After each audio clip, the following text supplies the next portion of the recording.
সাধুসঙ্গ পাওয়ার পর একজন মানুষের জীবনে কি পরিবর্তন আসে, আর যখন সেই সাধুরা চলে যান তখন কি করা উচিত? আজকের শ্লোক সেই গুরুত্বপূর্ণ প্রশ্ন তুলছে। শ্রীমদ্ভাগবতম প্রথম স্কন্ধ ষষ্ঠ অধ্যায় শ্লোক 2।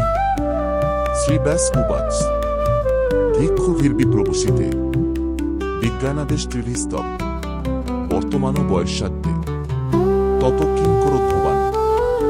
অনুবাদ: শ্রীব্যাসদেব বললেন, হে দেবর্ষি, আপনার সেই বুদ্ধ ভগবতত্ত্ব জ্ঞান বিষয়ে উপদেশদাতা পরিব্রাজকেরা যখন দূরদেশে গমন করলেন তখন পূর্ব জীবনের সেই বাল্যাবস্থায় আপনি কি করেছিলেন?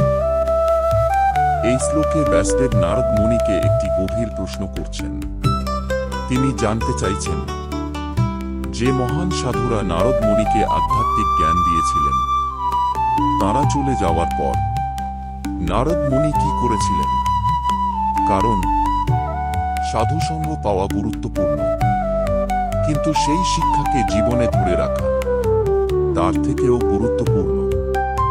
এই শ্লোক আমাদের শেখায় সত্যিকারের আধ্যাত্মিক অগ্রগতি নির্ভর করে আমরা সাধুদের শিক্ষা কতটা জীবনে প্রয়োগ করছি তার উপর।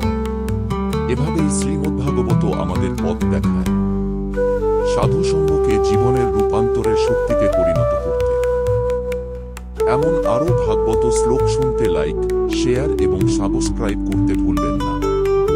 হরে কৃষ্ণ।